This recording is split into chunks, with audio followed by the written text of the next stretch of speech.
All right, guys, welcome to today's video. It is a cold, rainy day. It's about 35, 36 degrees and raining today, and we wanted to come out on the deck and just give you guys a video today answering some of your questions and commenting on some of your comments that we get really pretty often, or maybe that are pretty interesting. So we just wrote some of those down. Interesting ones. Yeah.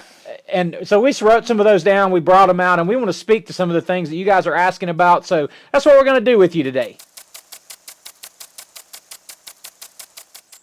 So maybe the question in some form that we've gotten the most often in the last month, I guess, since we've made this move is what's next? And that's a really good question. What are you guys going to do next? And I put this on a YouTube short the other day, and it was really just kind of out of frustration, but it was also just to share with you guys some of the realities of what we're doing. But we are waiting on our internet cable to be buried. Now, it's embarrassing to say that, like that's the thing that's holding things up, but right now it is. And you just have to understand our setup here. Our car is parked about 250 feet from the front door of our house. So when it's muddy, which it is when you live in a construction zone all winter, every time we go anywhere, we all have to put our boots on, we have to carry our shoes to the car because we're walking through mud, then we have to change them just to go to the store, to church, to wherever it is that we might be going. So, but yeah, you have to be thankful and grateful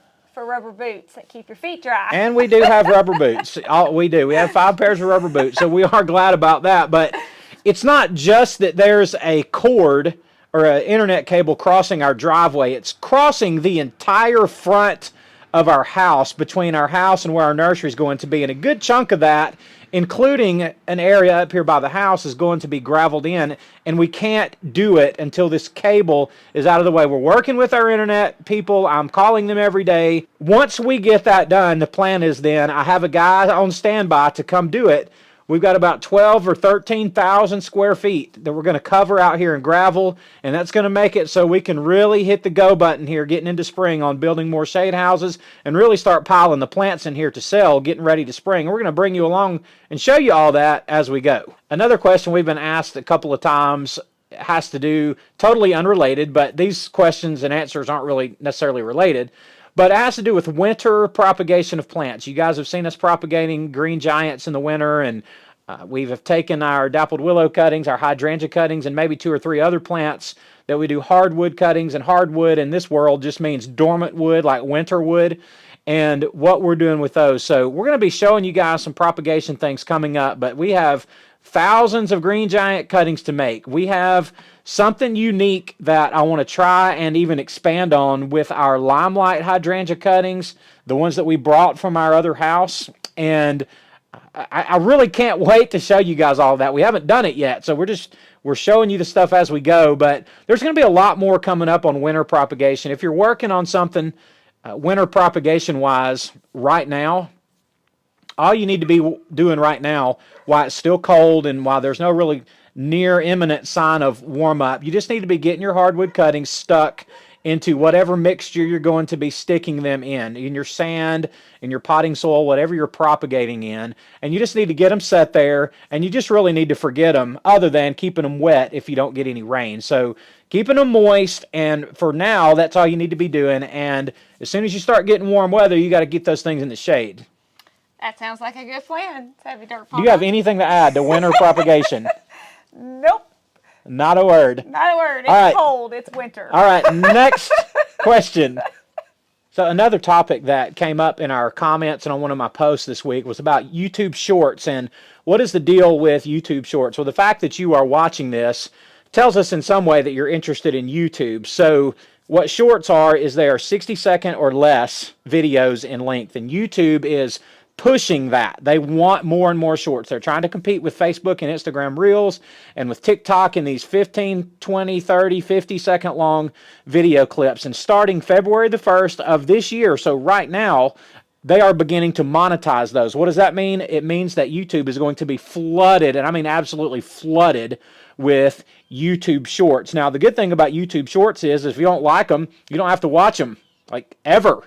So when you see them on our channel, if shorts are not your thing, then it doesn't impact you whatsoever. I don't know for sure if we like them or not, or how much we're going to. I don't like them. She doesn't I like don't them. know how to do them. And we're going to let her talk about that in just a second. But we're going to use them if they seem to be helpful to our audience, and if they're not, then we're going to dump them. But we're going to try them for a while. And there was a couple of things that you wanted to add about YouTube Shorts. Yeah, we get a lot of questions about YouTube in general, not just Shorts, and how do you do what you do, or what do you use, what equipment do you use, and there are lots and lots of YouTubers out there who go through lots of videos educating you on how to do YouTube, and I'm definitely not the person to educate anyone how to do YouTube videos. Or how to edit. But I'll give you just a little background on what we've used for YouTube. I never, ever would have thought that I would have become a videographer for a YouTube channel. That was not a goal. That was not in my 10-year plan or my goals,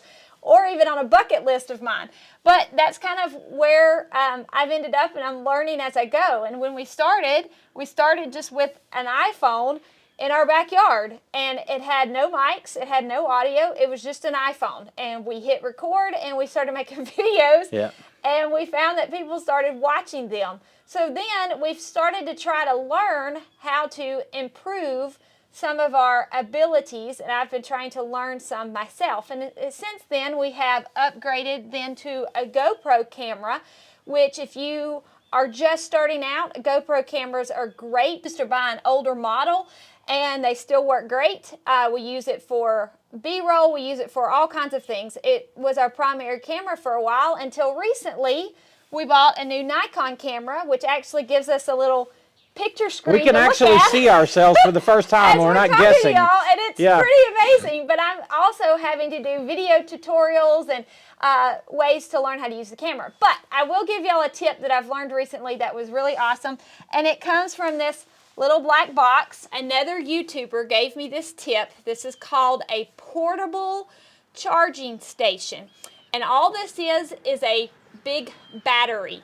And I bought this at our local Walmart, so you can literally get one without having to order it or have it shipped. I went to my local Walmart. This is a brand called Anchor. You can buy any brand. They basically go from $20 to like $120 depending on how much charge that's inside of this.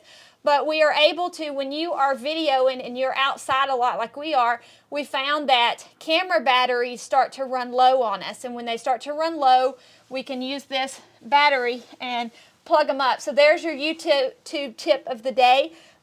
Buy a portable battery charger to hook up to your camera, and then you don't have to worry about constantly changing battery. When you're trying to do a time lapse and your battery goes dead, it's devastating when you go to look at it and there's no video there. So there's your YouTube tip. All right, the next thing that we wanted to address is something that we wanted to share about kind of where we are on the business side of things with the nursery. When I say the business side of things, I'm really talking about some of the legal things like obtaining a nursery license in a new state. Obviously, we've never tried to go through that process in Alabama. That's a matter of filling out a form, sending, I think it was $50 or whatever it was. I don't remember. It's not a lot. Write the check. It's not a lot of money. Paying the fee for it, mailing it into, Montgomery, which your state capital, wherever that happens to be for you. And then you have to have an inspector come out and kind of look your plants over, and it's not a pass-fail thing. These people are really helpful. And then for us, something that we have looked into is trying to figure out if it's possible or even really feasible for us to ship any plants from here. And one of the things that we have to do for that is there's a protocol in place by the USDA for states that have fire ants that you have to do certain things to treat your plants for shipping. And we're trying to figure out even right now if that's possible. And I would love to hear from you guys. Like, would you guys at all be interested even in us shipping plants to you? Like, for example, if I had bare root green giants to ship, and I will have them in a matter of just a week or two, is that something that you guys would be interested in purchasing from us on a wholesale basis? And just comment below if it is. We would love to kind of know the interest level in that. But in order to do that, you have to do it legally. So we're trying to make sure our paperwork and our certifications are in order to be able to ship out of a fire ant area into virtually any other area. And that's some of the things that we've been having to learn. First time in my life I've ever gotten a business license. First time in my life I've ever had to look into how to pay or remit sales tax, just several issues like that that we're trying to figure out, and every single one of these steps is brand new to us. So this is also part of kind of the what's next. Well, that's some of it. Learning as we go. Learn every single thing. Learning as we go. It's the nursery, it's the house, it's the land. I mean, it's all of it. We're learning all of it as we go. Another question that was asked, or comments that were made, were on our privacy screen, our Green Giant privacy screen, and there's a whole lot to be said. I could probably make a whole other video about the Green Giants, but a couple of people wanted to know why we didn't do more varieties, like multiple varieties, and why we only sell Green Giants and that type of thing. Well, if you're new to our channel, that's a good question. If you're not new to our channel, that's not a good question, because you know, if you've been around our channel for quite a while, you know that we started our nursery in our backyard in, maybe 1,200 square feet of space. And in that small space, you're very limited on the number of plants that you can have. Not only the actual number of plants by count, but the number variety-wise. I mean, you just can't have everything. And Green Giants are something that I've learned to work with really effectively as far as growing them, propagating, and selling them. I know exactly what to do with them. And as a result, we have a ton of them, but we sell a ton of them. So in addition to those, we also have emerald green arborvitas. I've talked some about those, and we probably have, I don't know, 600 or 800 of those that we'll hope to be able to sell this spring as well. But as time goes on, our plan is to increase in varieties of everything, not just screening trees, or not just hydrangeas, or not just this or that perennial, but in everything. So guys, if y'all will give us some time, we're going to have your cypress trees, and we're going to have your pine trees, and we're going to have other varieties of arborvitas and whatever you can think of. We just can't have it all right now because we are just getting started on this. Okay, Savvy Dirt Farmer, so the last question that we need to answer is, what do I do if I want to get started with a nursery?